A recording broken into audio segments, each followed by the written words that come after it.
Hello, and thank you for joining us today, Sierra Scott in the Lawn Chair Philosophy Foundation's Philosophy in Motion series. How are you today? I'm doing awesome. Yay!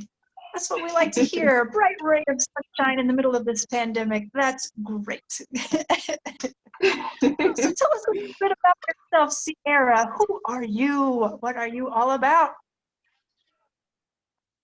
I feel like I'm a collective of various things. I'd hate to say that I'm one thing, you know. That's legit. So here are the things. First and foremost, I am a violinist. I was classically trained since I was a kid. I'm also a licensed certified massage therapist. What else do I do? Well, those are career things that I do. Other than that, I'm a huge nerd. So I'm a huge gamer and I'm into anime. I sort of promote that in my my social media and everything. And then it sort of ties into my violin playing with me playing video games, video game music on the violin. And so I'm just like a bunch of, diverse things. And it keeps my life very interesting and I love it. That is a way to be. And I encourage that particular way of being. Diverse within. Hell yeah. Well, in your very diverse landscape of a life, how would you describe your highest advantage? That is a very amazing question, I think. Because when you think of advantage, you think about something like really positive about yourself, right? Yeah. I think I actually think about like all the negative things that have happened in my life and like how much stronger I've become because of those things. And I think that that's what's made me such a grounded, like caring, humble, like I don't judge people. Like I'm a very open-minded, loving person.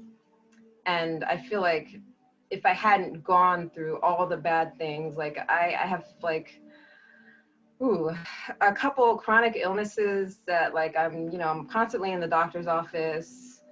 I have a bit of like a traumatic past and, issues that mess with me, but I put it into my art and my creations. So that's my power. And I also feel like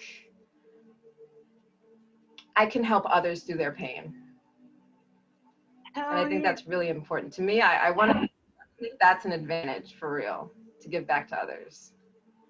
Yeah. So not only your strength to overcome, but your ability to empathize and uplift and share and reveal others' inner strength and power as the highest advantage. Yeah. I really like that answer. That's great. That's great. I feel like oh, go ahead. Okay, sorry. I know you're good. I feel like a lot of people go through really, really bad things in their life and they never learn and they never, like level up. They just stay in that sort of victim stage, and then they say like, oh, these things keep happening to me, these things keep happening to me. And I'm like, first, decide that you're just not going to be a victim of all this. Yeah, maybe you are a victim, but you don't have to be. It's a choice. You can grow or you can, stay at that level.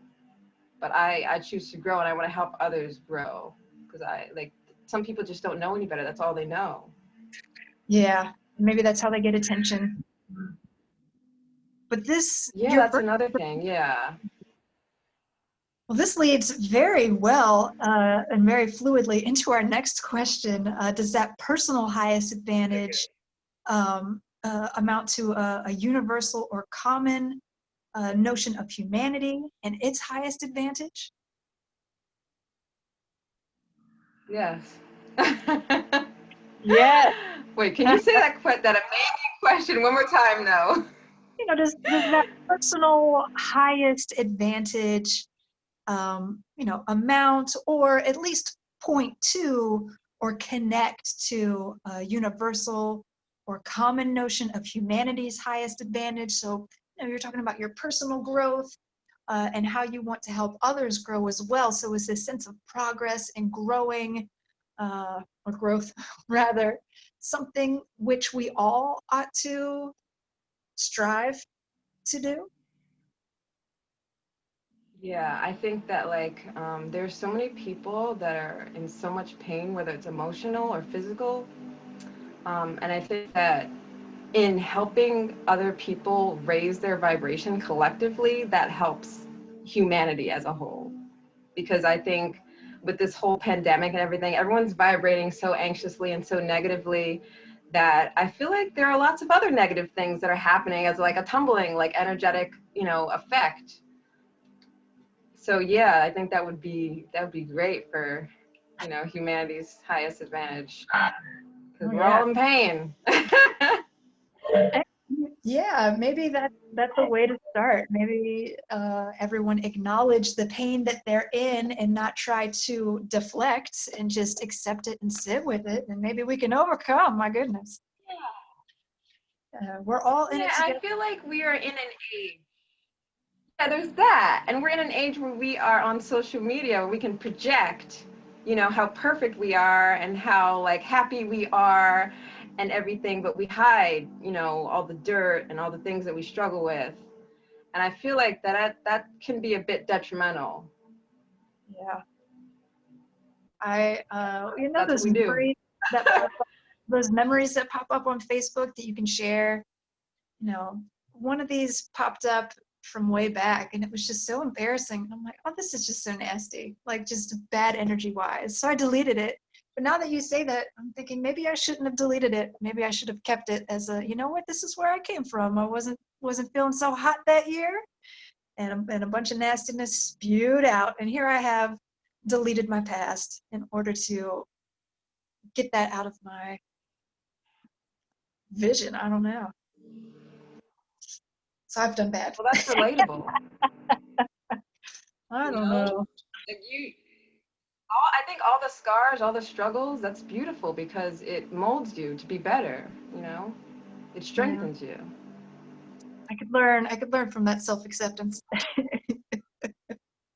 um so maybe this leads very well and fluidly into the third question about practical philosophy of how to accept that pain and sit with it and see that highest advantage through all the chaos. How do your everyday practical endeavors serve the achievement of your personal highest advantage?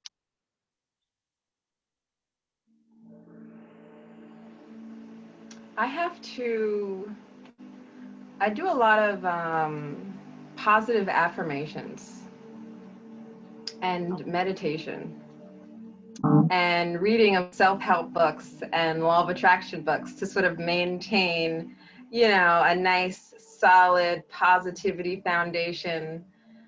I feel like I'm always working on myself because we never know enough. And we such a limited amount of time on this earth. So I feel like when you don't do that and when you get hit with like all the negative and stuff, you're more susceptible to it. So you do have to do maintenance, like you have to eat every day. You have to feed your mind every day. Otherwise, the media and everybody else will feed your mind for you and you'll get into these like negative, these negative ruts. Yeah, it's such a simple message, but one that I struggle with so hard. Like, why must I sleep? We all Why must I eat? Why must I use the bathroom? I want to just be a mind that absorbs and produces all day, but I have to stop for these Yeah, bodily you gotta functions. feed your body. That's another thing. I'm like a freak, like with organic food and like eating like only healthy things. Like I feel like that everything like synergistically works together. Yeah, so your everyday activities involve a very respectful stance towards the integration of the physical realm and that of the mind. They're so intimately entangled. And if you focus too heavily on one, that highest advantage won't be met. Or if you don't focus on either, that highest advantage won't be met. I like that. I like that. I appreciate that. Okay, so how do you come to know the basic patterns of the mind and of human experience? Um, how is it that you can come to integrate those well in your life? How do you come to terms with your mind and the mind of others and just the patterns of humanity? That can be a bit of a challenge for me because I do a lot of like isolating because I feel like I feel like I am a bit different from others. And then, and how do I explain this? I would consider myself an empath. Okay, legit. So like when I get people, it's a bit exhausting. That's why I try to like be positive and keep everybody happy and everything, just so I don't feel, all the other things. Yeah, but I'm still navigating my way through like, you know, that. Yeah. So your entryway into the mind is very emotional, you would say. Like that's how you connect. Yeah, it's emotional. Okay. Well, then the Yeah. So I'm isolation, also like, huh? I'm sorry, go ahead. I missed what you said. Oh, I just said that the isolation was crucial if you're more of an Oh. empath. I definitely relate, and I think that isolation is crucial for reflection. So say a little bit more about Yeah, that. it's not such a bad thing. Oh. I'm always working on myself. Like I'm a violinist, so I want to spend a couple hours on the violin every day. Plus, it's discipline and it's good for your brain. Um, in my isolation, I do so many. I'm also a writer. I forgot to say that. I love writing. Like I'm always creating things. I arrange music. I'm reading. I'm meditating. I'm like.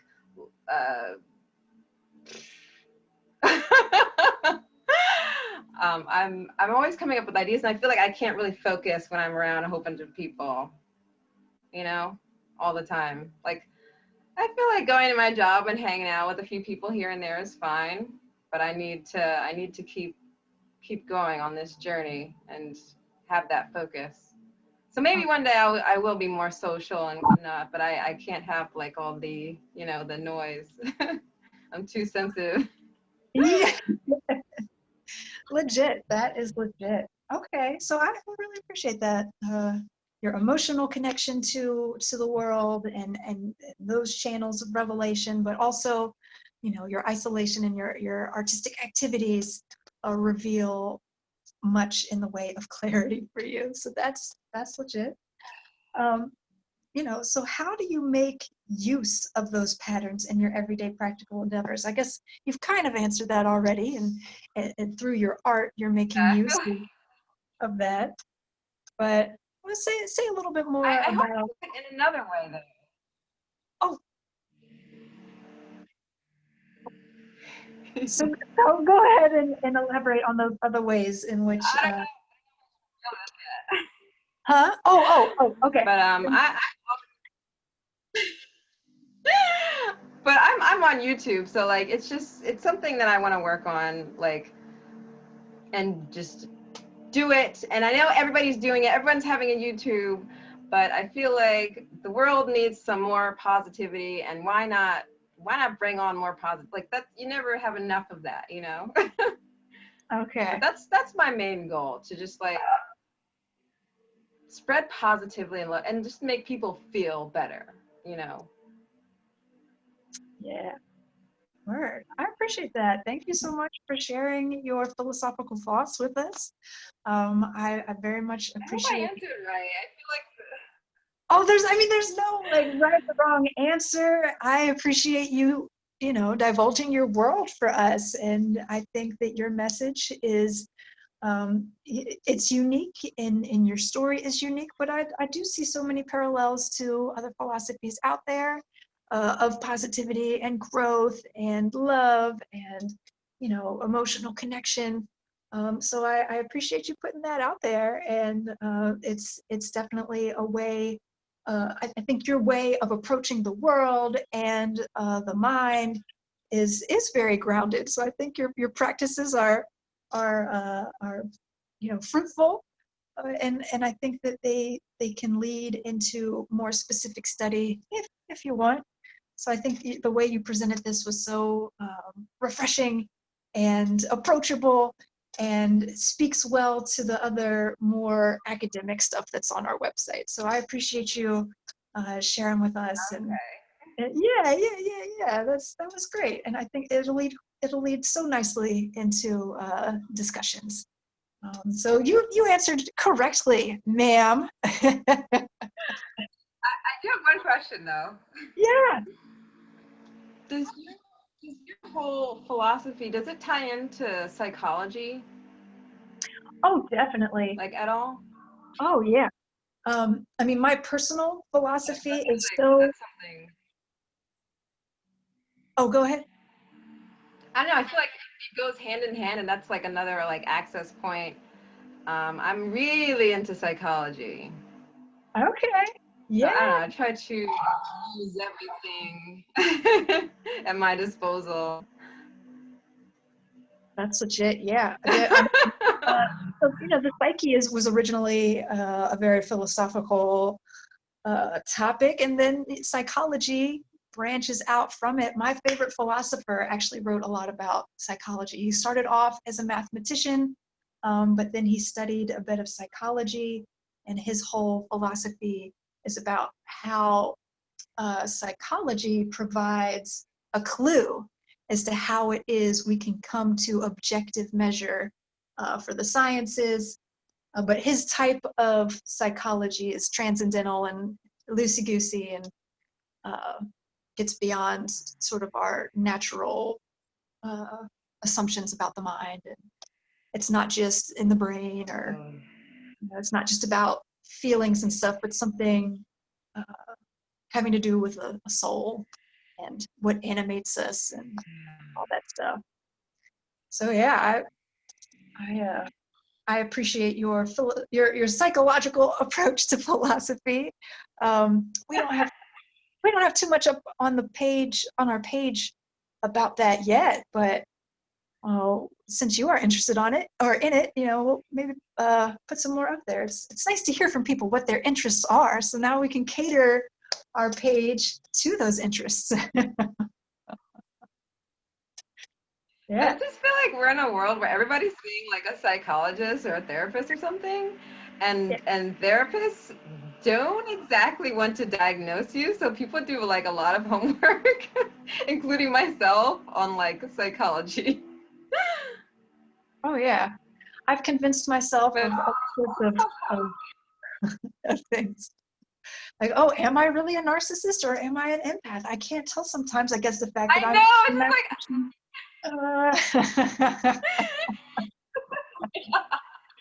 always trying to oh self-diagnose. gosh,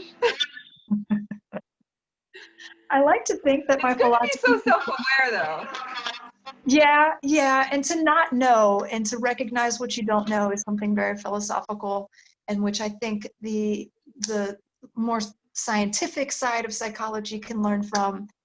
We don't have to put a label on it. We just are on our path, and Yeah. no idea what's going to happen next. And we can look towards our psychological patterns to predict how we will react. Ugh.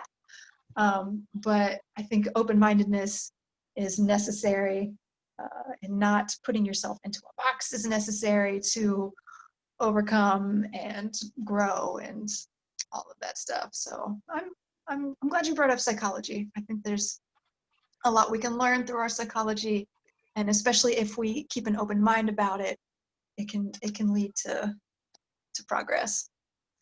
However, it can also lead to Yeah, absolutely. It's all about the progress and not about, staying at that level or whatever. yeah.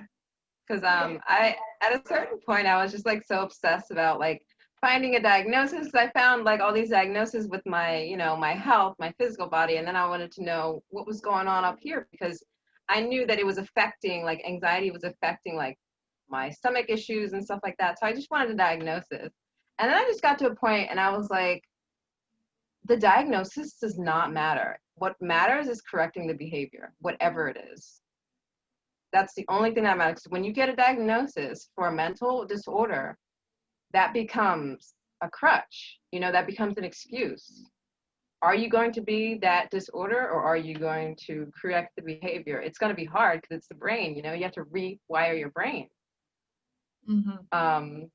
That's the only thing that matters, just to do the hard part of reconditioning your brain so that you can knock that bad behavior out now that you're conscious of it, not just be a victim of it, unless it's really, really bad, and you need to be on medication. Mm-hmm. But for the most part, I think everybody can just be better, and there's a way. Just be more positive and happy and love yourself and, get out of the anxiety and depression. It's totally necessary. And I think that It's hard. acceptance, yeah, and just learning to sit with the bad moments, they're going to happen. Yeah, I can relate a lot with your health issues because I have so many stomach issues, and they're so entangled with the mind, and whatever's going on with the gut bacteria is going to affect Yeah. you. And at some point, it's like, you know what? Every once in a while, my stomach is going to do its thing, and there's no stopping it. So just let it flow. It's going to hurt right now, but accept that and Let try. it flow. Let it flow. Well, it's going to flow. It's going to flow out, but let it flow and accept the pain, and try to work with your situation instead of like you said at the beginning, trying to clean it up and perfect this image of yourself. Just be real with yourself, and it is what it is, and we all have pain, and why not let's just all celebrate our suffering. I mean, and if there's a way to do it, like say you're feeling really down in the dumps and you're having health issues or you're depressed or whatever, you can say like, you know what, things are really shitty right now, but it'll pass. It will pass. There will come a day where I'm good. Uh-huh. Yeah. So being able to ride those waves. Yeah. Woo. And that's the strength of being positive in a negative situation, which you can't escape. That's real strength. Mm-hmm. Mm-hmm. Yeah. It speaks to freedom. Freedom to get beyond your situation while still being in it in order to navigate through it. That psychological insight can definitely. Yeah. Yeah, that makes you feel better faster sometimes in some cases. Yeah. Well, thank you, Sierra Scott, for this lovely interview. We ended up talking about some deep stuff. So like I said, I really appreciate your viewpoint. Huh? I said I could go deeper, but we'll save that for another time. For another episode. We'll write up a new question set for you. One better suited for that next level. Yeah, I'll have to rehearse that one. But thank you so much for sharing your insights. That was great. I enjoyed the ride and the camaraderie. And I appreciate you taking time out of your day to talk with us all over here at the Lawn Chair Philosophy Foundation. Any parting words before we leave? I am just really honored to be on your show. And Oh, I really, this is great. I love it. Thank you for this opportunity. yeah. Okay, well, I'll say goodbye. I'll stop recording. We can keep chatting afterwards. But to all of you folks watching at home, have a lovely time, and we'll see you on the next episode.